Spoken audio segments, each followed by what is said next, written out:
सुधा बहू की कमाई। कंचन की दो बहुएं थी, सुधा और गौरी। दोनों के दो बच्चे। गौरी नौकरी करती, पैसे कमाती और लोगों को बातें सुनाती, तो वही सुधा अपने और गौरी के बच्चों को पढ़ाती, लिखाती, उनका ख्याल करती और घर का सारा काम भी करती। लेकिन फिर भी कंचन को पसंद थी गौरी। बच्चों चलो उठो, स्कूल का टाइम हो रहा है।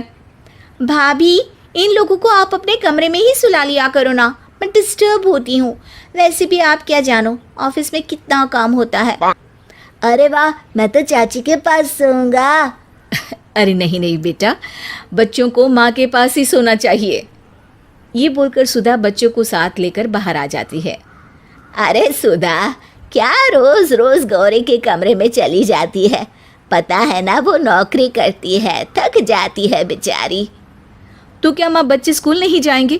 वैसे भी सुबह की पढ़ाई दिमाग पर ज़्यादा असर करती है, इसलिए मैं इन लोगों को सुबह जल्दी उठाकर दिन में सुला भी देती हूँ। अच्छा ठीक है, ज़्यादा समझदारी ना दिखा। इतनी समझदार होती ना तो आज किसी दफ्तर में अफसर होती।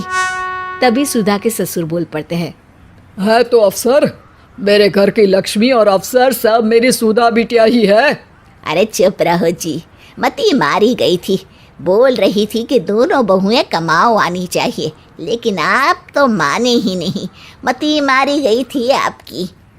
तभी सुधा सास को चाय का प्याला पकड़ाती है। अगर ये भी दफ्तर जाती ना तो कौन हमारी इस उम्र में सेवा करता, सोचा है कभी? सुधा का ज़्यादा ध्यान बच्चों पर होता। देखो बेटा, रट्टा करके पढ़ाई नहीं होती, गणित समझने का विषय है, मैं बताती हूँ। और वो चारों बच्चों को अच्छे से पढ़ाती। अरे भाभी, ये लीजिए चेक, स्कूल की फीस आज जमा कर देना, मैसेज आया था। तभी सुधा का पति भी वहाँ आ जाता है। सुधा, आज रात को तैयार रहना, हम फिल्म देखने चलेंगे, रात का खाना भी बाहर खा लेंगे।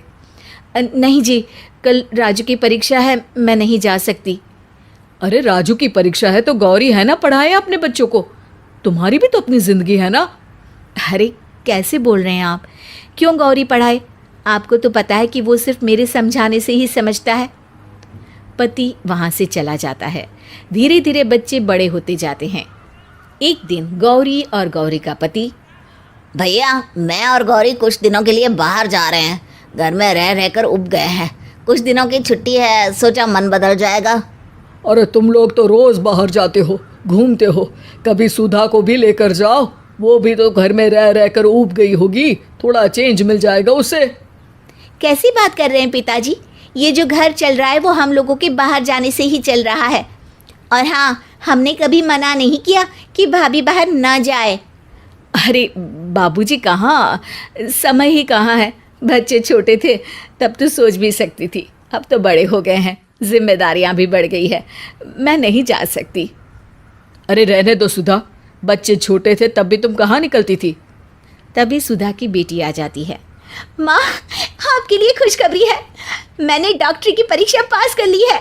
अब आपकी बेटी जल्दी डॉक्टर बन जाएगी। ओह, मैं कितना खुश नसीब हूँ, मैं एक डॉक्टर का पिता कहलाऊंगा। और मैं डॉक्टर का चाचा। अरे आज तो अपने राजू की इंजीनियरिंग का रिजल्ट भी आने वाला था ना? आज नहीं, कल है गौरी, और उसके लिए कल तुम लोगों को कॉलेज भी बुलाया है। ओह, कल तो मेरी मीटिंग है, मैं नहीं जा सकती। और मेरी भी एक ज़रूरी इंटरव्यू है, मैं नहीं जा पाऊँगा। तभी वहाँ राजू आ जाता है। चाची, कल की तैयारी है ना? कल आपको और दादू को मेरे कॉलेज आना है। अरे मुझे क्यों बेटा? क्योंकि दादू एक सरप्राइज है आपके लिए। क्यों, फेल हो गया है क्या भाई तू? अरे चुप कर, मेरा राजू तो तुझसे भी अच्छे नंबर लाएगा। क्या बात है राजू, मम्मी पापा के लिए कुछ नहीं? हमें नहीं आना है क्या कल? अब आप तो बिजी होंगे ना, इसलिए नहीं कहा आपको। गौरी को बुरा लगता है। अब नहीं, मैं तो फ्री हूँ। हाँ, मैं भी, कल आ जाएंगे हम सब तुम्हारे कॉलेज में। अगले दिन कॉलेज के कार्यक्रम में स्टेज से प्रिंसिपल कहते हैं, और हमारे कॉलेज में आउटस्टैंडिंग परफॉर्मेंस से इंजीनियरिंग की परीक्षा सबसे अच्छे नंबरों से पास की राजू ने। राजू, स्टेज पर आकर अपना पुरस्कार लो और 2 शब्द बोलो। राजू स्टेज पर जाता है और माइक पर कहता है, मैं आज स्टेज पर बुलाना चाहूँगा उनको जिसके कारण मैं आज इस मकाम तक पहुँचा हूँ। मैं आज जो कुछ भी हूँ वो हूँ मेरी सबसे प्यारी। गौरी को लगता है कि उसका बेटा अब उसे स्टेज पर बुलाएगा। वो खड़ी हो जाती है। वो है मेरी सबसे प्यारी प्यारी प्यारी प्यारी सी चाची के कारण। मैं चाहूँगा कि मेरा ये पुरस्कार मेरे चाची के हाथों से मुझे मिले। गौरी का मुंह उतर जाता है। सब लोग घर वापस लौटते हैं। वाह, ये तो वही बात हो गई कि खाद कोई और डाले, फसल कोई और खाए। मेरे बेटे ने मुझसे तो पूछा ही नहीं, कमाई धमाई तो सब धरी की धरी रह गई। मैं राजू से बात करूंगी गौरी, तुम परेशान ना हो। अरे भाभी, जो होना था वो तो हो गया, अब क्या बात करेंगी। अच्छा होता कि मैं इंटरव्यू में ही चला जाता। तभी वहाँ ससुर जी आ जाते हैं। अरे बेटा, कमाई सिर्फ पैसों की ही नहीं बल्कि असली कमाई तो आपके संस्कारों की होती है, जो सुधा बहू ने कमाया।